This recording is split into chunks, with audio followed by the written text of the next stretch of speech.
நம்ம சோழன் தனியாக உட்காந்துட்டு இருக்கும்போது நம்ம சேரன் அண்ணன் போய் சமாதானப்படுத்துறதுக்காக போகிறாரு. அங்கே பார்த்தீங்கன்னா சோழனும் பேச மாட்டேங்கிறாரு, மூஞ்சி திருப்பிக்கிறார்.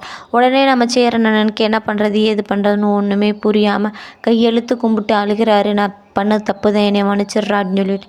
அதை மனசு தாங்க முடியாத சோழன் எழுந்திரிச்சு, அண்ணன் என்னைய பார்த்து கையெழுத்து கும்பிட்றியே, மன்னிச்சிருண்ணே, நானும் உன்னை கை நீட்டிடக்கூடாது அப்படிங்கிற மாதிரி 2 பேரும் சமாதானம் ஆகுறான்.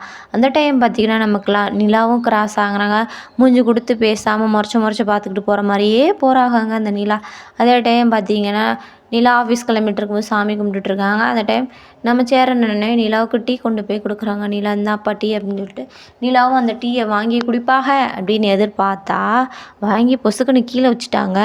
அதே டைம் பார்த்திங்கன்னா சேரன் அண்ணன் குடிக்க மாட்டாங்க போல நம்ம கொடுக்கறனால அப்படிங்கிற மாதிரி மனசு கஷ்டமாகி திரும்பியும் நிலாட்டையும் மன்னிப்பு கேட்குறாரு கையெழுத்து கும்பிட்டு. என்னை மன்னிச்சிருப்பா, நான் பண்ண தப்பு தான் அப்படின்னு சொல்லிட்டு திரும்பியும் நிலாட்டையும் கையெழுத்து கும்பிடும்போது நிலாவுக்கும் மனசு தாங்காமல் சேரன் அண்ணன் கைப்பிடிச்சா, அண்ணன் விடுங்கண்ணே, நானும் உங்களை டக்குன்னு அந்த கோபத்தில் நான் உங்களை அப்படி பேசியிருக்கக்கூடாது, என்னையும் மன்னிச்சிருங்கண்ணே, சாரிண்ணே அப்படின்னு சொல்லிட்டு நிலாவும் நம்ம சேரன் அண்ணன்கிட்ட சாரி கேட்டு நம்ம சேரன் அண்ணன் கையை பிடிச்சிட்டு அப்படியே அழுகையாக தாங்க போய்கிட்டு இருக்கு.